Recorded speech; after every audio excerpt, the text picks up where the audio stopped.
하나님 말씀 보시겠습니다. 하나님께서 우리에게 주시는 말씀은 창세기 4장 1절에서 8절까지 말씀 보시겠습니다. 창세기 4장 1절에서 8절까지 말씀.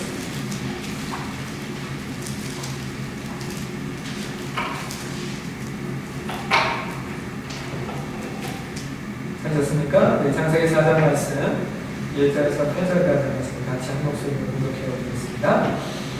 아담이 그 안에 하와와 동침함에 하와가 임신하여 가인을 낳고 이르되 내가 여호와로 말미암아 풍랑을 하니라.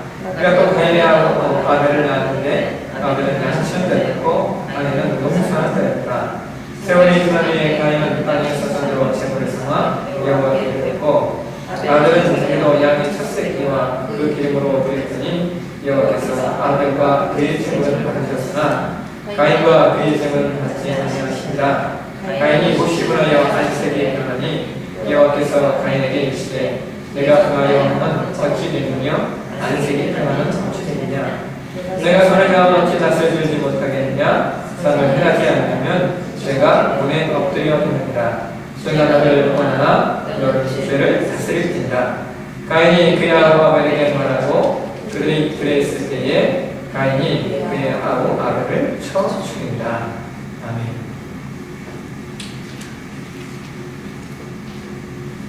예, 오늘 창세기에 나타난 가정이라는 주제를 가지고 말씀을 나누는 두 번째 시간입니다. 본문의 말씀을 가지고 산처의 세대 전이를 막으라라고 하는 말씀을 나누도록 하겠습니다. 예전에 한 방송사 프로그램 중에 여러분 기억하세요? 긴급 출동 SOS라고 하는 프로그램이 있었어요. 그래서 기사 지역 우리 삶 가운데 일어나는 여러 가지 안타까운 사실들을 이렇게 고발하고 그것들을 변화시키는 그런 프로그램이거든요. 작년에 조명이 되었어요. 그 방송 중에 제가 아직도 잊지 않고 기억하는 하나의 사건이거든요. 그것은 결벽증 아버지의 그 심한 폭력에 시달려온 형제의 사연이었습니다. 방송 당시에 큰 아이는 12살, 작은 아이는 9살 먹은 이제 형제였는데, 근데 이 두 아이들에게 아버지가 하루에도 수십 번씩 걸레를 빨아서 집을 청소를 시키는 거예요. 보통 하루 청소했다고 아이들 5시간, 6시간을 청소하는 거예요. 그러니까 하루 종일 학교 갔다 오면 하루 종일 집 청소를 시키는 거예요. 얼마나 그 결벽증이 심하냐면 아이들에게 침대를 분해해서 침대 속까지 청소를 다 시키고 다시 침대를 조립하고 해놓고 침대 밑에까지 다 기어 들어가서 막 먼지 하나 없어. 근데 만약에 아버지의 마음이 안 들었다. 그럼 아버지가 어떻게 해요? 아이들을 엉덩이가 시퍼렇게 멍들게 되고 발바닥에 막 살이 울퉁불퉁해질 정도로 매질을 당합니다. 더더군다나 그 아이들의 어머니는 아버지의 폭력을 견디다 못해 이미 집을 나가버린 상태이기 때문에 그 누구도 이 아이들을 보호할 사람들이 없는 겁니다. 그러니까 완전히 이 아이들이 두 아이가 그 아버지의 폭력 앞에 노출되어 있고 아버지는 그 결벽증에 시달리는 그런 환자였어요. 근데 여러 가지 사연이 이제 누군가에 의해서 그 SOS 제작진에게 전해주게 알려주게 되고 그 제작진의 계획으로 말미암아 이제 이 아버지가 이제 아동 폭력으로 구속이 됩니다. 구속되고 나서 이 아이들에게 있었던 그 약 10년의 동안 10년 동안의 폭력, 그러니까 10년 동안의 폭력이라고 하는 건 뭡니까? 이 큰아들이 2살부터 맞았다는 얘기예요. 그 10년 동안에 이 아버지에게 맞는 그런 생활을 해오다가 이제 그 폭력이 이제 막을 내렸습니다. 아버지가 구속되고 그 아이들이 이제 시설에 이렇게 들어가게 되면서 그 폭력이 해결되었나 싶었는데 그게 다가 아니에요. 어떤 문제가 생겼냐면 이 12살 먹은 아이, 그러면 이 9살 먹은 아이가 다른 애들을 때리기 시작합니다. 그 시설에 들어갔는데 이 두 아이가 다른 애들을 때리는데 어른이 말릴 수 없을 정도예요. 어른이 이 아이들을 진질할 수 없을 정도로 심각한 정신적 증상에 빠진 이 아이들이 다른 애들을 막 때리고 공격하는 겁니다. 그래서 아버지가 구속 못된 것으로 끝나려고 하는 이 프로그램이 이 아이들의 폭력성이 좀 드러나면서 다시 한번 그걸 조명하는 거예요. 왜 이 아이들이 이렇게 폭력을 가합니까? 그리고 더 나아가서 이 아이들의 이 폭력적인 증세를 어떻게 하면 해결할 수 있는가, 이제 거기까지 가서 이 프로그램이 이제 막을 내는 거예요.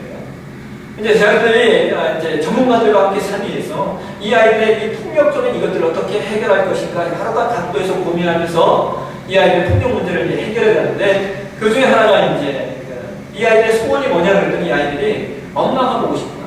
엄마가 보고 싶다. 그래가지고 이미 오래전에 집을 떠난 이 엄마를 저희들이 수능을 해가지고 엄마를 데려다가 아이들과 상봉시키고, 그 아이들이 엄마를 만나고 나서 이 아이들이 점점점 변화되어서 그 아이들이 폭력이 이제 사라져가 안정감을 얻는 것들을 이렇게 이제 방송에서 반영을 했었습니다. 제가 그 방송을 보면서 전형적인 모습입니다. 왜요? 네? 아버지에게 상처받은, 부모에게 상처받은 자녀들은 반드시 그 상처를 또 다른 사람들에게 줄 수밖에 없다는 거예요. 줄 수밖에 없다는 거예요. 2010년에 한 조사가 있었어요. 어떤 조사가 있었냐면 부작위 성폭행범들을 그 가족의 내력을, 가족 내력을 조사한 어떤 기사가 있었어요. 제가 그 기사를 이렇게 스크랩해 놓고 읽었는데, 그 성폭행범 중에서 다 조사를 해보니까 가장 많은 유형이 뭐였는지 아십니까? 가장 많은 유형. 그러니까 여러 유형들이 나타났는데 그 중에 가장 많은 유형이 어떤 유형이냐면 모성 결핍을 가지고 있었던 남성이었어요. 모성 결핍. 그러니까 엄마에 대한 사랑을 경험하지 못하는 사람들, 엄마의 사랑을 느껴보지 못했던 사람들이 후에 뭐가 되는 거예요? 성폭행범이 될 확률이 높다라고 합니다. 심지어 엄마가 자신을 떠나는 것에 대한 모성 결핍이 증오로 나타나는 사람들. 그러니까 엄마가 자신을 떠나갔다라고 하는 것 때문에 그것에 마음의 상처를 받고 증오를 품었던 사람들은 그 나타나는 현상이 어떠했냐면요, 그냥 성폭행으로 끝나는 게 아니고요, 어떤 사람은 성폭행한 여인의 가슴을 도려내는 이런 일들까지 있었어요. 그러니까 그것은 애정 결핍을 넘어서 증오로 나타나고, 그래서 이 성폭행들의 아주 그냥 특성이 뭐냐면은 여자에 대한 분노를 가지고 있어요. 여성에 대한 분노. 그래서 그 분노를 풀려고 해요. 여성들을 성폭행하고 심지어 그 분노가 여성들을 큰 상처를 내고 죽여버려요.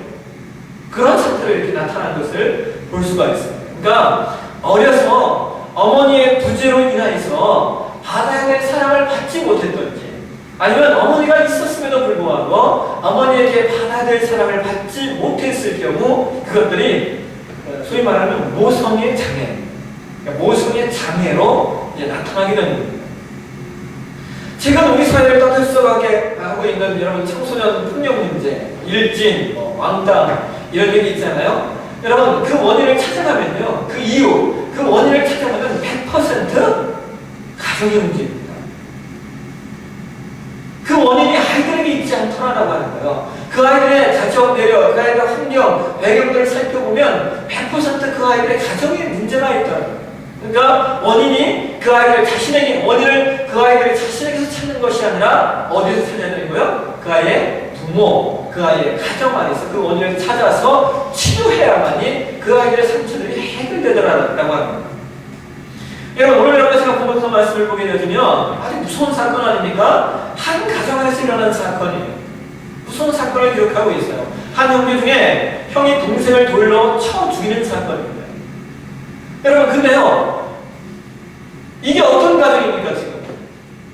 이게 어떤 가정이에요? 하나님 최초로 창조하신 인류의 첫 인류인 아담과 하와가 처음 낳은 아들이, 그들이 낳은 두 번째 아들인 그 동생 아벨을 돌로 쳐 죽이는 겁니다. 여러분 우리는 이 사건에서 인간의 실존을 보게 되는 거예요. 인간의 실존, 인간은 어떤 존재이냐? 타락한 아담과 하와가 맺은 그 열매들이 누구를 통해 나타나는 겁니까? 자식을 통해 나타나는 겁니다. 우리가 창세기 3장의 내용을 보시면요, 여러분 기억하시죠? 인간이 타락함으로 말미암아 하나님이 인간에게 보이신 인간에게 나타내신 징계의 내용이 네 가지가 있습니다. 그죠? 네 가지가 있습니다. 창세기 3장에 보시면 하나님 인간에게 이 징계하신 징계의 내용이 네 가지가 있는데 여성에게 2개, 남성에게 2개가 있습니다.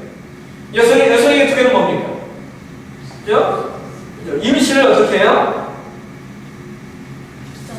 예, 창세기 3장 한번 16절 보실까요? 예. 16절 한번 읽겠습니다.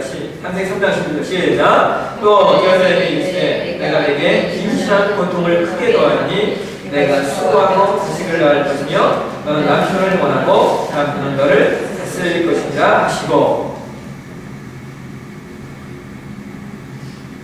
자, 여러분, 이게 창세기 3장 16절은 타락한 인간에게 하나님이 주신 징계인데 먼저 여성에게 주는 거예요. 뭡니까? 임신할 때 고통을 더하게.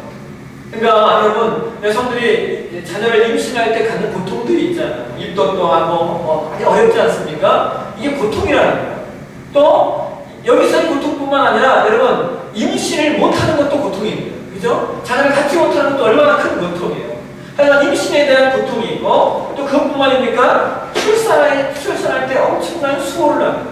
그러니까 생명이 사느냐, 그러니까 삶과 죽음을 넘나드는 그 환경 가운데 가는 것이 출산입니다.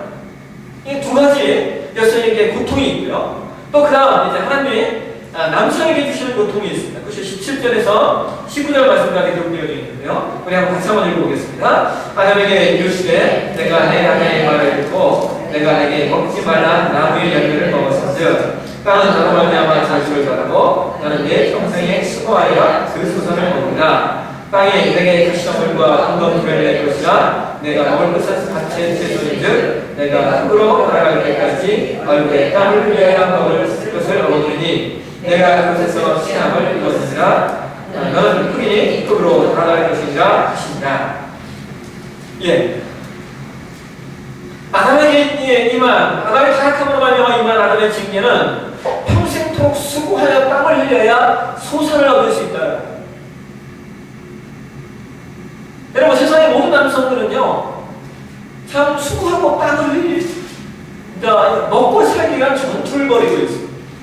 농경사회에서는 농경사회대로, 또 현대사회에서는 현대 산업사회에서는 산업사회대로 엄청난 수고를 해야 무엇을 얻을 수 있고 무엇을 먹을 수 있습니다. 그러니까 또 하나, 너는 흑인이 흙으로 돌아가라고 말씀하십니다. 이건 우리 인간의 죽음을 의미합니다. 이것은 최초 인간인 아담에게 내려진 징계이기 때문에 아담의 갈급대로 인하여 탄생된 하와도 이 징계 안에 포함되게 됩니다. 그러니까 모든 인간은 다 죽습니다. 자, 여러분 보시죠. 이러한 징계를 받은 아담과 하와의 인생이 어떠했을까요? 참 여러분 공부했지 않겠습니까?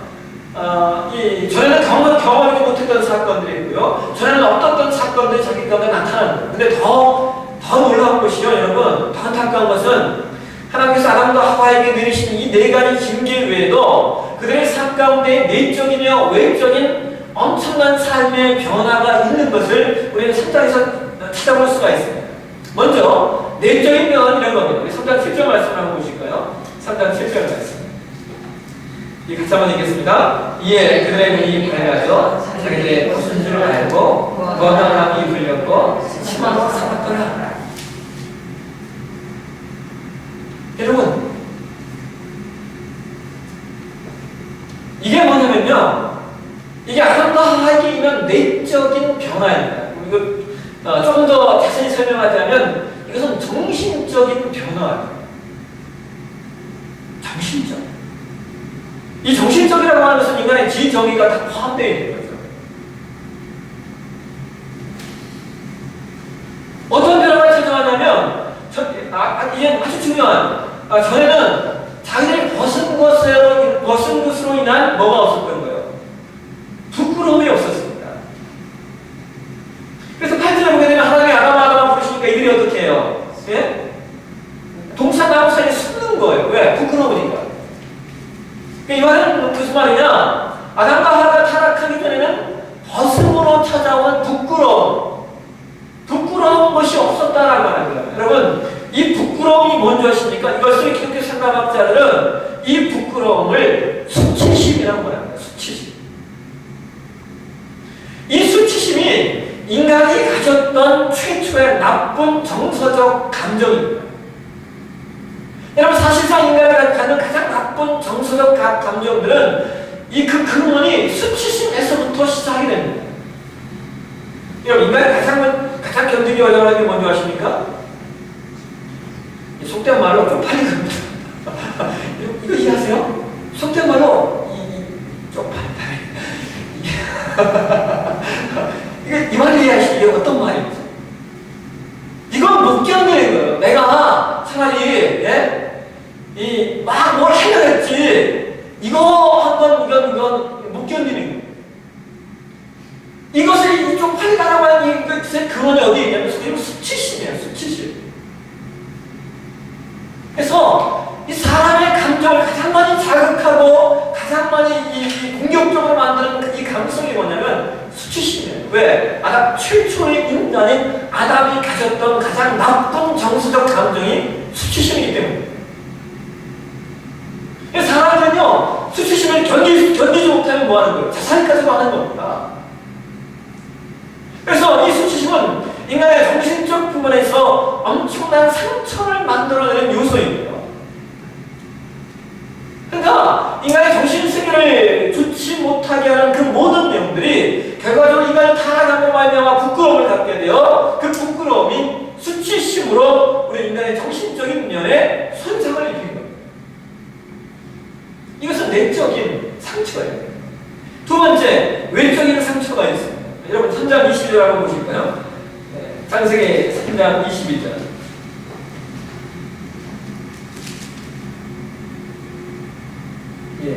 다시 한번 읽겠습니다. 여호와 하나님이 이르시되 보라, 이 사람이 선악을 아는데 의지는 하나가 지켰으니 그가 그의 손을 들어 생명나무 열매로 따고 영생하리라 하라 하시고, 여호와 하나님이 에덴 동산에서 그를 내보내어 그의 근원이 된 땅을 알게 하신다. 이같이 하나님이 그 사람을 쫓아내시고 에덴 동산 동쪽에 그룹들과 부르던 불칼을 두어 생명나무의 길을 지키게 하십니다.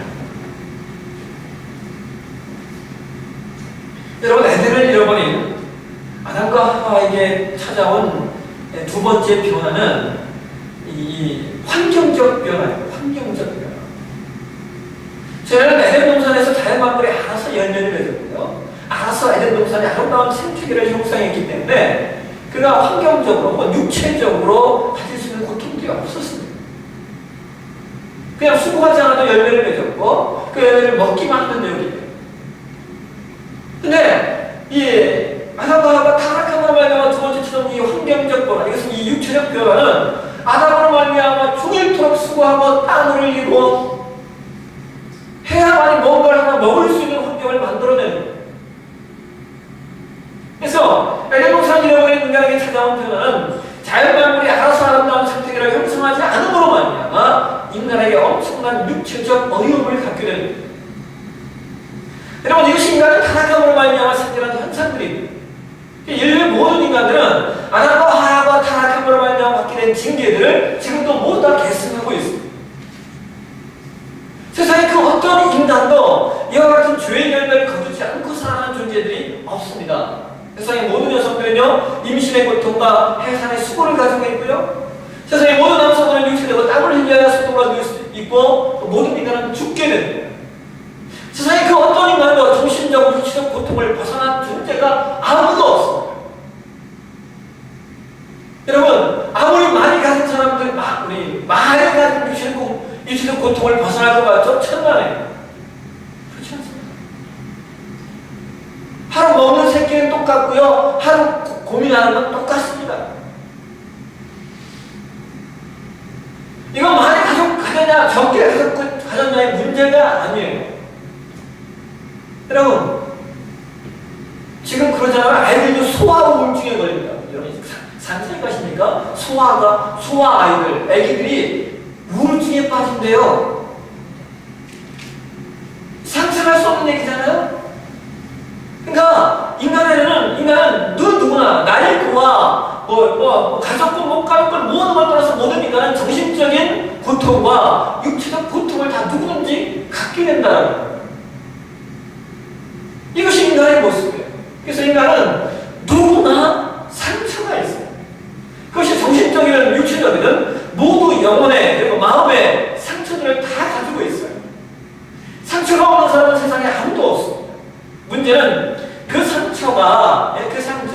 어떻게 적절하게 해결하느냐, 해결하지 못했느냐의 문제일 뿐이지 상처가 없는 사람은 아무도 없다라고 하는 겁니다. 여러분, 오늘 여러분과 제가 공부한 말씀 사장으로 가시면요, 예? 이 형이 동생을 죽이는 끔찍한 사건이 벌어지지 않습니까? 여러분, 이건 역시 상처입니다. 여러분, 가인이라고 하는 이름의 뜻이 뭔지 아십니까? 우리 4장 1절 한번 보실까요?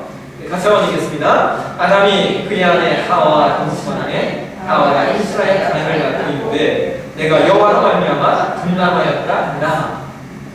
여러분, 아담과 하와가 얼마나 기뻐했는지 이렇게 말해요. 내가 여호와로 말미암아 등남하였다. 이 여호와로 말미암아라고 하는 단어가요, 그냥 직역하면요, 하나님의 도우심으로라는 단어.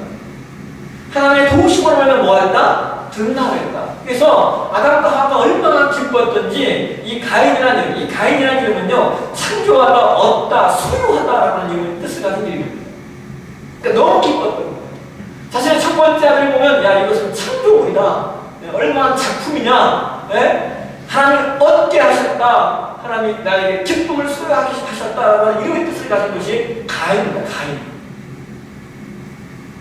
근데 여러분, 참 놀랍고 재밌는 것은요, 둘째 아들을 낳았잖아요. 아벨을 낳았는데요, 성경에 아벨을 낳았을 때는 첫째 아들 가인을 낳았을 때와 같은 그런 기쁨이 성경에 묘사되고 있지 않습니다. 2절을 한번 보실까요? 2절은 그냥 이렇게 얘기하는 거예요. 그가 또 가인의 아우 아벨을 낳았는데 아벨은 양치는 자였고 가인은 농사하는 자였더라. 설명이 없어요. 그러나 그럴 수 있겠죠. 그럴 수도 있다라고 우리는 생각할 수 있지만, 그럼에도 불구하고요, 여러분, 우리가 이 아벨이라고 하는 이름의 뜻이 무엇인지를 살펴보면 이 상황이 좀 심상치가 않은 것을 볼 수가 있습니다. 왜냐면요, 여러분, 이 아벨이라고 하는 이름의 뜻이 뭔지 아십니까? 이 이름의 뜻이 빨리 꺼지는 생기, 허무, 아무것도 없음이라는 의미입니다. 여러분, 이상하지 않습니까? 첫째 아들을 낳았을 때는 그렇게 기뻐하고 하나님께 영광을 돌렸던 사람들이 둘째 아들을 낳아놓고 그런 기쁨에 관한 내용은 전혀 없고 오히려 이런 거죠. 허무, 아무것도 없어, 빨리 꺼지는 생기, 이렇게 이름을 왜 이와 같은 이름을 붙였을까요? 학자들은 이에 대해서 여러 가지를 이야기해요. 어떤 학자들은 이와 같이 이름을 붙인 것이 젊은 날에 허무하게 살아야 될 것을 암시하는 이름이라고 이야기를 합니다. 그럴 수도 있습니다. 그러나 여러분, 부모가 자식을 낳았을 때 이름을 언제 주어줍니까? 나는 조주로 아니겠습니까? 나도 이와 같은 일이 있을 것을 얘기하면서 짓는 경우는 없습니다. 이름을 그렇게 짓는 경우는 거의 없습니다. 그렇지 않습니까? 우리가 왜 아담과 하와가 그의 둘째 아들 아벨의 이름을 그렇게 지었을까? 우리 한번 상상해 보시고 추측해 보셔야 됩니다. 저는요, 아담이 아벨, 둘째 아들 이름을 아벨이라고 지은 이유에 대해서 이런 생각을 해봤습니다. 그가 그런 이름을 갖게 된 배경에는 아담과 하와가 그 첫째 아들과의 관계 안에서 이와 같은 이름이 나왔다라고 하는 거예요. 그게 무슨 말이냐면, 아담과 하와가 그 첫째 아들 가인을 낳아놓고 얼마나 큰 기대와 얼마나 큰 기쁨에 빠져 있었습니다. 근데 이놈을 기르다 보니까 자신들이 기대했던 기대와 기쁨보다는 맞지 않는 거예요. 기대했던 기대감도 채워주지 못하고 자신의 생각했던 기쁨도 그 아들에게 얻지를 못하는 겁니다. 그래서 그들이 가졌던 그 실망감을 둘째 아들의 이름에 붙이고 있는 게 아닌가, 이런 생각을 해봤습니다. 여러분, 가능하지 않겠습니까? 그 첫째 아들에서 기대했었는데 얻지 못한 우리 한국도 그러잖아요. 아들 낳으려고 하는데 아들 못 낳으면 그 딸 낳았다 하면 뭐라 그래요? 딸을 뭐라 그래요? 이제 그만 딸 낳자, 막순이, 이렇게 듣잖아요. 그런 일들이 많지 않습니다. 그러니까 이게 그런 배경이라는 거예요. 제가 라디오를 했는데 어떤 이름이 이름이 다자예요. 다자. 이름이 다자라고. 왜 다자나 그랬더니 그분도 역시 딸만 쭉 낳다가 이제 그만 낳자. 다 됐다. 아버지가 다 됐다. 다 나갔다. 이 의미로 다 하되 다에다가 돌림자 다 붙여서 다 자라고 있어요. 근데 이 어르신들이 그 후에도 뭐 3명에 4명을 더 낳았답니다. 마지막에 딸 여리가 낳고 마지막에 아들을 낳았대요. 대단하시죠? 그러니까 이런 게임이라고 여러분 보시면 돼요. 가인에게서 기대했던, 가인에게서 그 기쁨을 가졌던 것들을 충족을 못하는 거예요. 아담과. 그러니까 아벨을 낳으면서 야 허무하다. 야, 아들내미 새끼. 우리 어른들이 그냥 그러잖아요. 자식 새끼 다 소용없고. 그 그러시잖아요. 자식 새끼 다 소용없다고. 뭐 그런 투명, 좀 이런 것으로 그런 상처로 말미암아 그 상실감을 표현한 이름이 아벨이 아닙니다. 사랑하시는 여러분, 저는 아담과 하하가 자신들의 이름을 낳고 자신들의 아들을 낳고 그 이름을 지어주는 상황 가운데 이미 가인은 그 부모로부터 엄청난 상처를 받았다고 저는 생각해요. 왜? 여러분, 우리가 기대가 크면 생명하게 돼 있잖아요. 왜 우리가 살이 좋다고 얘기해요? 사람이 기대할 게 없으니까. 사람에게 왜 실망합니까? 사람은 기대를 가지니까 실망합니다. 그러니까 어쩌면 가인은 그 아담과 하와 밑에서 성장할 때 그 부모의 기대에 맞춰주지 못한 자기, 그 부모의 기대에 맞게 살지 못하는 자신의 마음, 자신의 현실을 보면서 마음에 여러 가지 상처를 가졌다는 거예요. 그리고 늘 누구하고 비교하는 거야? 자기 외에 또 다른 아이, 아벨밖에 없잖아요. 아벨하고 자기를 늘 비교했을 거라는 거예요.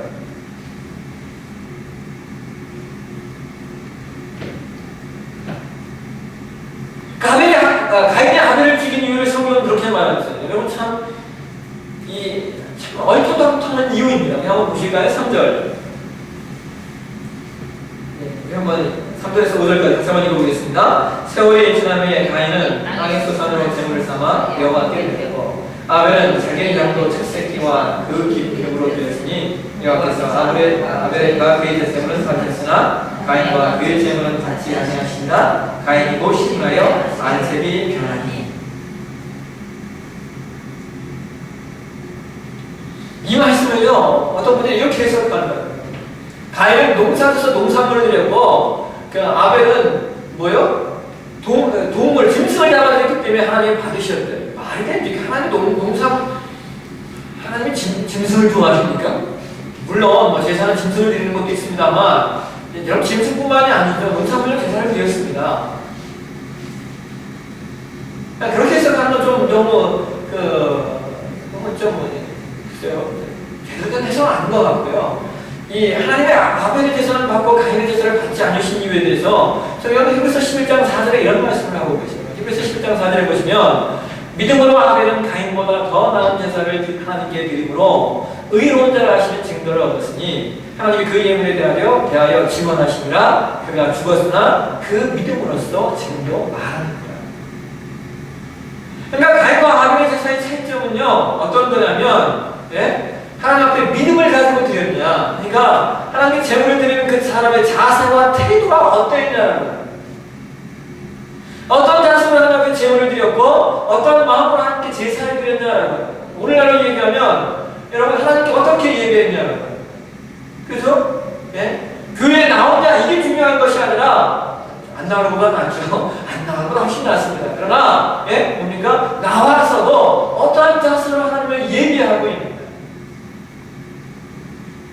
찬양 한 번을 부르더라도 마음을 다해 하나님을 찬양하고 기도 한 번을 하더라도 애써서 간절한 마음으로 하나님 앞에 기도하며 나아가고 말씀을 들을 때도 그 말씀 하나 부여잡기 위해서 경청하며 들을 때 이 모든 것들이 하나 되어서 하나님이 기뻐 받으시는 예배가 된다는 거예요.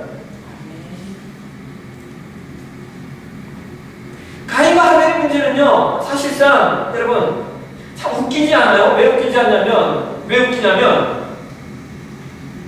제사를 받지 않으신 건 누굽니까? 하나님이시죠? 그죠? 제사를 받지 않은 건 하나님이신데 왜 그 불의를 누구에게 하는 거예요? 그 동생에게 하는 겁니다. 여러분 이게 인간의 모습이에요. 그렇지 않습니까? 상처예요, 상처. 예? 하나님께 몸풀이할 수 없으니까 그 상처, 그 분노를 갖고 있다가 예? 자기와 비교되는 동생에게 그 분풀이를 하는 겁니다.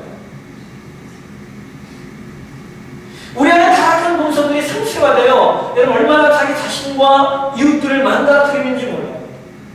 왜냐하면 상처는 상처를 만들어내는 경우들이 많이 있기 때문입니다.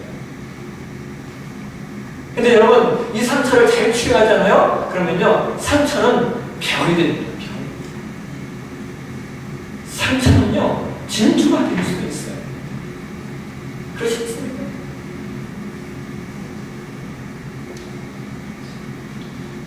이 상처를 잘 해결하면 이것이 별이 될 수 있고 이것이 진주가 될 수 있는데 많은 사람들이 그 상처를 해결하지 못하기 때문에 자기 삶에 여러 가지 어려움들을 겪어요. 여러분 한 가지 예로 아버지의 부재를 경험했던 사람들이 있어요. 아버지의 부재. 아버지가 아버지로서의 역할을 잘하지 못하던 가정에서 자란 사람들은 대체적으로 나타나는 현상이 하나 있는데요. 그것이 뭐냐면 공통적인 현상이 하나 있습니다. 그게 뭐냐면 권위자에 대한 공경심이 없습니다. 이해하시겠습니까? 그러니까 문 어른들에게 막 화나면 화내는 소리 지르고 대들고 하는 사람들 있잖아요. 주변에 가끔씩. 이런 사람들은 어떤 상처가 있어서 그러냐면 권위자 혹은 어른에 대해서 상처가 있는 거예요. 그 상처가 누구냐면 아버지예요. 자기가 성장하는 과정 속에서 아버지가 권위가 없었거나 있었다 하더라도 어떤 가부장적인 권위주의였기 때문에 아버지에 대한 늘 분노를 갖고 있었던 사람.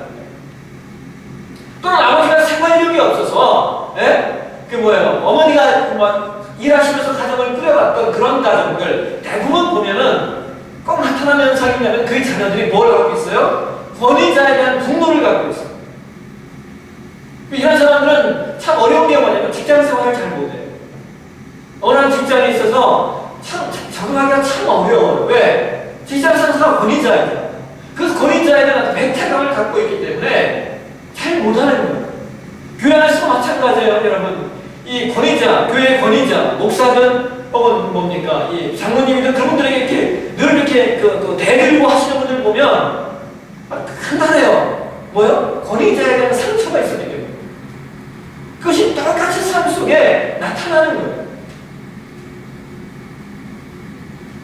근데 재밌는 건 여러분 보시면요, 안타깝게도 그 모습이 누구에게 이어지는 줄 아십니까?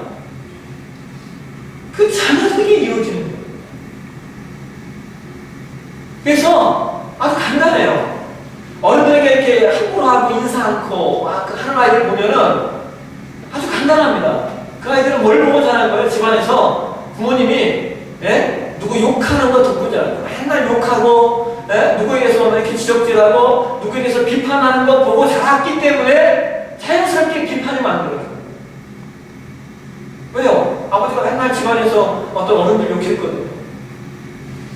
그러니까 아이가 자연스럽게 배우는 거예요. 저렇게 비판하면 되는구나.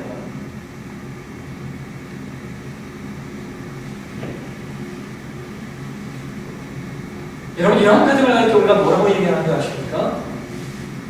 이것을 엮이는 가정이라고 얘기해요. 엮이는 가정. 엮이는 가정이라고 하는 말은 가정이 순기능을 해야 하는데 가정 안에 상처들이 많아서 그 상처로 말미암아 가정이 정상적으로 형성되지 않는 경우를 가리켜 우리는 엮이는 가정이라고 말합니다. 놀라운 건요, 여러분 성경에서 엮이는 가정의 그 대표적인 내용이 바로 이를 위해 첫 선조인 아담과 하와가 형성했던 가정이라고 하는 겁니다. 여러분 놀랍지 않습니까? 최초의 가정이 최초의 엮이는 가정이었다. 그러면 우리가 하나님 앞에 하나님의 사람으로 가정을 올바르게 세우는 일은요, 어쩌면 하나님께서 허락하신 최초의 가정을 새롭게 복원하고 회복하는 의미가 있다고 하는 것을 저와 여러분이 깨달으시려면 합니다. 오늘 우리 이 가인의 예를 보면서 앞으로 제가 계속해서 이 상처에 관해서 몇 번 더 다룰 예정인 생각입니다. 네.